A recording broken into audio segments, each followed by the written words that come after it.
Bonsoir à tous, c'est Roland pour une nouvelle analyse technique. Aujourd'hui, nous allons faire la paire euro-dollar, puisqu'il y a des choses intéressantes désormais à dire. Alors, si je la fais pas souvent, comme des fois je le vois dans le commentaire, c'est que parfois il n'y a pas de configuration très intéressante. Alors, j'en fais de temps en temps, mais c'est pas ma paire préférée. Alors, c'est sûr qu'il faudrait peut-être en faire davantage, étant donné que c'est la paire la plus suivie et de loin. Toutefois, c'est pas nécessairement vrai et utile dans le trading personnel. Disons que qu'est-ce qui va changer entre l'euro-dollar et une autre paire, si c'est le spread à la limite, selon ce qui est souvent le plus faible sur cette paire, enfin qui est faible en général sur les paires qui sont beaucoup tradées. Donc il n'y a pas vraiment plus d'intérêt de faire cette paire-là qu'une autre d'un point de vue du trading, c'est pour ça que je privilégie plutôt les configurations plutôt que les produits. Donc il y a quand même cette fois-ci quelque chose d'intéressant, alors c'est en me demandant d'en faire que j'en fais et que je remarque des choses aussi parce que c'est pas toujours trivial à voir. Mais le cours euro-dollar, donc il est placé dans une tendance plutôt haussière depuis 2012, depuis l'été 2012.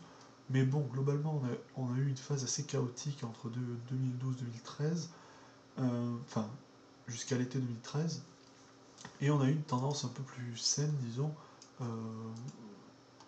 à partir de l'été 2013 jusqu'à maintenant, toutefois qui a tendance à se réduire, avec des figures un petit peu ici. Alors il y avait une sorte de triangle, alors il n'est pas très bien ici, mais ascendant, qui me paraît pas forcément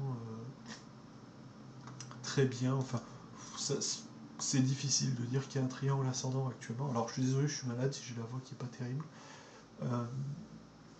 Donc dire qu'il y a un triangle ascendant dans ce cas-là, c'est pas forcément simple. Parce que, alors certes, on a des plus hauts ici qui sont alignés, mais les plus bas, c'est un peu, je dirais que c'est plutôt une zone de range, avec un débordement haussier ces derniers temps, avec une grosse accélération haussière. Par contre, ça bloque sous 1,40, enfin autour de 1,39, 1,40, et on a une reprise baissière. Alors qu'est-ce qu'il y a à attendre? Moi, je vais plutôt baissier. Alors pourquoi?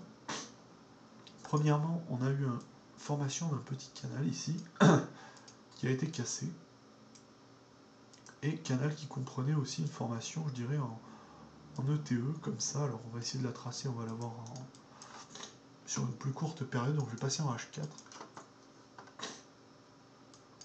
Ici on la distingue bien. Voilà. Donc première cassure, alors on explique un peu ce qui se passe. On a le range ici qui se dessine, première cassure à ce niveau-là. Pullback, donc là c'était le point optimal pour rentrer. Bon, désolé, je ne l'ai pas fait au bon moment, à quelques heures, quelques jours près. Ensuite, création de la deuxième épaule. On a la première ici, la tête ici, la deuxième épaule, et cassure de la deuxième épaule, donc qui est aussi un drapeau, tracé comme ça. Donc quel objectif? C'est pas compliqué, on prend le plus haut de la tête à la ligne de coup et on reporte au point de sortie et on obtient autour de 1,35,5, ce qui paraît honnête. Même si à mon avis on pourrait aller un peu plus bas, en tout cas c'est une zone de plus bas qu'on peut dessiner par là. Donc un objectif à 1,35,5, alors ça paraît, l'analyse fait un peu bateau, ici elle est pas très, il n'y a pas grand chose d'autre à dire, la figure est assez bien tracée, on est vraiment dans une configuration de retournement, ça se voit vraiment puisqu'on a une tendance assez saine, une rupture très très forte le 19 mars, et ensuite une phase de ralentissement suite à cette accélération très puissante, et une reprise baissière pour une deuxième vague. Alors a priori il faut s'attendre à 2-3 vagues, donc là on en a déjà fait une, on est dans la deuxième. Je pense que 3 vagues jusqu'à 1,35,5 c'est tout à fait envisageable. Alors quel stop on peut placer? Là c'est beaucoup plus difficile. Toutefois on a un niveau très très fort ici en résistance, qui est le niveau de 1,38. On le voit ici, hein, avec beaucoup de support, de résistance, pardon, pas de support. Ici on a 2, 3, 1, 2, 3, 4. Donc comme niveau de stop ça me paraît honnête. Donc si on short maintenant, je pense qu'à 1,38, voire un tout petit peu plus, 1,38, 1, 1,38,2. Mais notre 38 ça me paraît, c'est ce que je donnerais en stop et en objectif autour de 1,35,5. Voilà. Donc analyse sur un fond très chartiste. puisqu'on a deux figures, la cassure d'un canal et ensuite celle d'une ETE qui en daily ne se voit pas trop, hein, là je suis revenu en daily.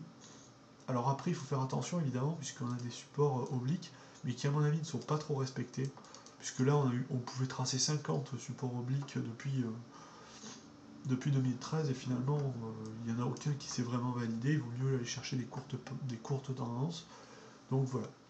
Alors je répète, donc entrer maintenant avec un stop à 1,38 et voir un petit peu plus, il faut peut-être élargir un peu, peut-être un 38,2 comme j'ai dit, et un objectif à 1,35,5. Voilà. Donc j'espère que cette vidéo vous aura plu et je vous dis à la prochaine.